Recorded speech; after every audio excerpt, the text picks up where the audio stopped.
राजस्थान के दर्शकों को बताएंगे इस पूरी कहानी के बारे में। उन्होंने ये भी कह चुके हैं विश्वराज मेवाड़ कि मैं ठीक है अब धूनी दर्शन नहीं करूंगा, मैं ये विवाद किसी तरह का नहीं चाहता हूं, किसी तरह का लड़ाई झगड़ा नहीं चाहता हूं।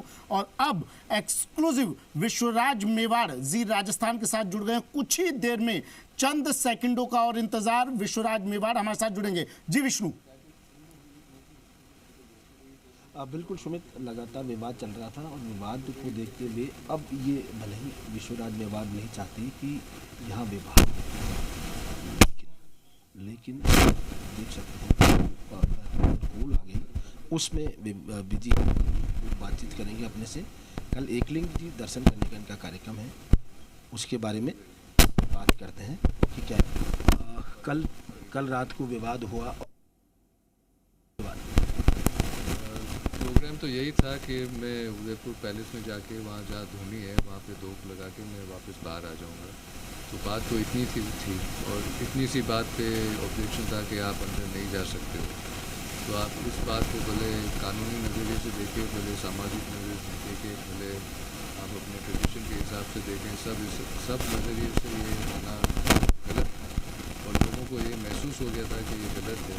इसीलिए वो इतनी बड़ी संख्या में साथ में वहाँ कल थे। तो बात तो सिर्फ थी कि वहाँ धोख दे के वापस आने की, और किसी बात में इतना बड़ा झगड़ा हो गया। पथराव हुआ, कहा जा रहा है कि पथराव दोनों तरफ से हुआ। ये नौबत क्यों आई पथराव की? क्योंकि किसकी तरफ से अगर पहले पथराव हुआ, पहले और बाद में की बात एक तरफ, और जो भी लोग शामिल थे वो शांतिपूर्वक वहाँ शामिल थे।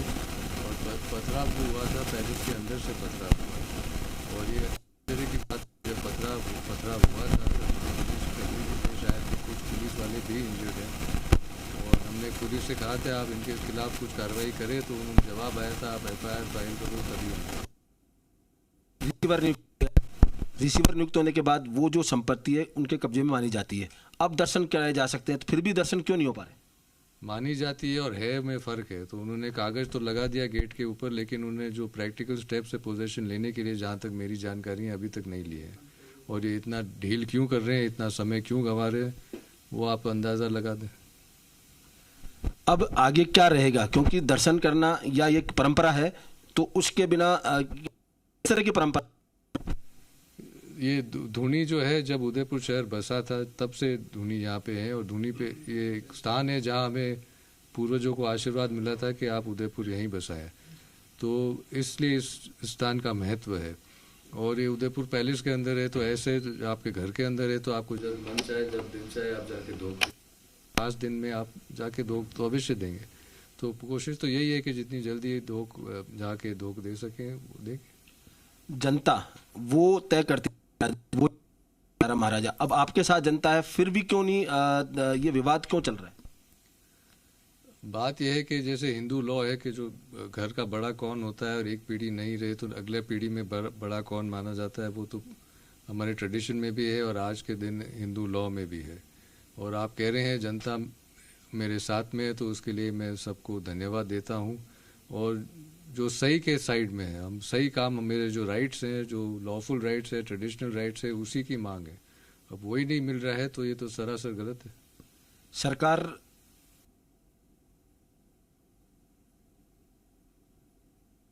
लोगों का कहना, अभी मैंने जस्ट बाहर बात की, कि उसके बावजूद भी न्याय नहीं मिल पा रहा। ये प्रशासन की ढील है, और क्यों ढील है आप ये उनको जरूर पूछेगा प्रशासन को। प्रशासन की ढील है। अब कल क्या रहेगा, किस तरह से आगे? अब एकलिंग जी के दर्शन जाने का कार्यक्रम है, प्रोग्राम तो है कल जाना, और जैसे मंदिर में जाते हैं शांतिपूर्वक दर्शन करके वापस आना है।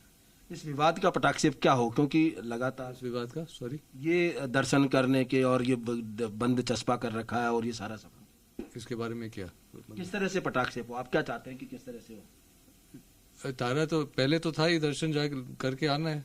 मुद्दा बात तो वही है, इस मुद्दे में यही विषय है कि मुझे दर्शन करके आना है, बस। दर्शन, आप दर्शन सिंगल दर्शन हो जाए तो भी कोई वो नहीं है? सिंगल की बात नहीं, कल मेरे सन मेरे साथ में थे, मेरे ब्रदर इन लॉ थे, तो जो परिवार के सदस्य हैं वो तो दर्शन करेंगे। और अगर कोई किसी वजह से आपको ज़्यादा लोग नहीं चाहिए, कोई दर्शन का स्थान है तो कोई भीड़ लेके कोई जाएगा नहीं, जाएंगे तो कुछ लोग ही जाएंगे। अच्छा, एकलिंग जी के दर्शन के बाद अब जैसे आपने कहा कि अभी मैं फिलहाल दर्शन करने नहीं जा रहा आज, तो आगामी अगर प्रशासन तय करता तो दर्शन करके फिर नहीं ऐसे आज तो क्योंकि वो रिसीवरशिप की प्रक्रिया अभी शुरू है, तो अभी धूनी पे तो नहीं जा सकते हैं, लेकिन जितनी आक्रोश है लोगों में, अभी बाहर भी था सर्व समाज में, कल जाजम भी बैठने वाली है, क्या संदेश देंगे, क्या अपील करेंगे लोगों से? मैं लोगों से ज़रूर एक तो मैं धन्यवाद कहता हूं कि उन्होंने मेरा साथ दिया। मैं ये भी कहता हूं कि मुझे खुशी है कि मेवाड़ के लोग जहां गलत देखते हैं वहां आवाज़ उठाते हैं, और मैं साथ ही साथ कहता हूं कि आवाज़ तो उठानी है लेकिन हमें शांतिपूर्वक और कानून के दायरे के अंदर ही रहना है। सुमित, देखा आपने विष्णु एक सवाल मेरा भी इनसे पूछिए कि क्या दर्शन करने से सिर्फ इसलिए रोका गया, इनको ऐसा लगता है कि कहीं कोर्ट में इनका पक्ष मजबूत ना हो जाए?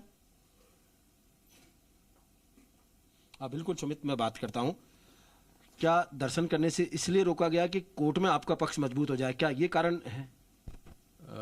देखिए, कोर्ट में जो विभाजनवाद है वो 1983 से शुरू हुआ। 1984 में मेरे जो लेट वो महाराणा बने, तब भी वो दर्शन के लिए गए। पैलेस के अलग दूसरे भाग में मैं जब तक मेरे ग्रैंड मदर वहाँ रह रहे थे 99 तक मैं आता जाता रहता था, और इस भाग जो पैलेस में जहाँ धूनी है वहाँ पे म्यूजियम है, वहाँ दुनिया भर के लोग आते हैं, तो मैं दर्शन करके जाऊंगा, उससे कुछ कानूनी चीज बिल्कुल सुमित, देखा सुना आपने, सभी ने सुना कि कानूनी रूप से कोई फर्क पड़ेगा ये नहीं लगता कि वहाँ हजारों लोग रोजाना दर्शन करने जाते हैं, आते हैं, तो ऐसे में चूंकि अब विधिवत रूप से सांस्कृतिक परंपरा है तो दर्शन करने का ये कहना है कि इससे कानूनी रूप से कोई प्रभाव नहीं पड़ने वाला। जी, ये एक और सवाल लीजिएगा विष्णु, परिवार का मामला है, भाई हैं लक्ष्यराज मेवाड़, क्या इन्होंने अपने स्तर पर लक्ष्यराज मेवाड़ से बात करने की कोशिश की व्यक्तिगत, बिना किसी प्रतिनिधिमंडल के? परिवार, हाँ बिल्कुल मैं बात करता हूं, क्योंकि परिवार का मामला है। आपने कभी बात करने की कोशिश की लक्ष्यराज मेवाड़ से कि भाई ये नहीं हो इस तरह विवाद, या विवाद के दौरान भी बातचीत करने की कोशिश हुई आपकी बिना किसी प्रतिनिधिमंडल की? देखिए, मैं कहूँगा कि जो लक्ष्यराज सिंह जी है वो इस केस में पार्टी नहीं है। जो पार्टी है वो मेरे अंकल अरविंद सिंह जी हैं, और लक्ष्यराज सिंह जी जो है मेरे as representative of Arvind Singh ji भले बात कर सकते हैं, और अरविंद सिंह जी ने केस में ज़्यादातर जो भी सबमिशंस दिए हैं वो as executor of the will of late Maharana Bhagwat Singh ji, और ये लॉ कहता है कि जब विल हो तो बात सिर्फ एग्जीक्यूटर या वकील करेगा, कोई थर्ड पार्टी नहीं कर सकता है। तो ठीक है, जहाँ तक उनके सन है, आप उनको सन को कह सकते हैं कि मेरे बिहाफ में मेरा सन बात करेगा, लेकिन we can not have accept any executors things from a third person. और बात तो हुई है क्योंकि सुप्रीम कोर्ट के आदेश के अनुसार मीडिएशन कहा गया था, तो कुछ महीनों के लिए मीडिएशन की बात चली, लेकिन बात नहीं बैठी उस समय। अच्छा, उस समय बात नहीं हो पाई मीडिएशन की, तो बात तो हुई लेकिन सुझाव नहीं मिला, सुझाव नहीं हुआ, इम्प्लीमेंट नहीं हुआ उसका।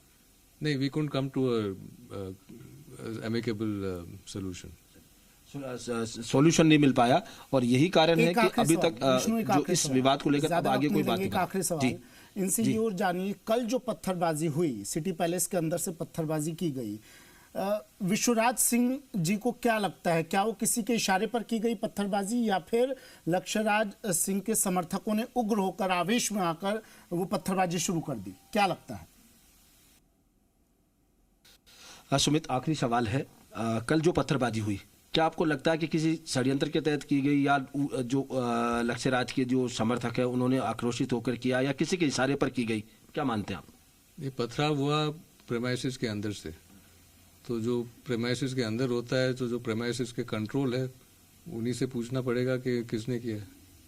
हाँ बिल्कुल, इनका कहना है कि परिसर के अंदर जो रहने वाले हैं उनसे नहीं, लक्ष्यराज सिंह से पूछना पड़ेगा, अभी वो बाहर नहीं आए बातचीत करने के लिए। ये बातचीत कर रहे हैं लगातार, सब तमाम जो लोग हैं उनसे अपनी बात कह रहे हैं कि वो शांति चाहते हैं, विश्वास मेवाड़ कह रहे हैं, लेकिन अभी लक्ष्यराज सिंह की तरफ से किसी तरह का अभी कोई बातचीत का कोई जो बातचीत के लिए कोई बात सामने नहीं आई है, या वो कोई संदेश इस तरह का नहीं आया है। जी सुमित, चलिए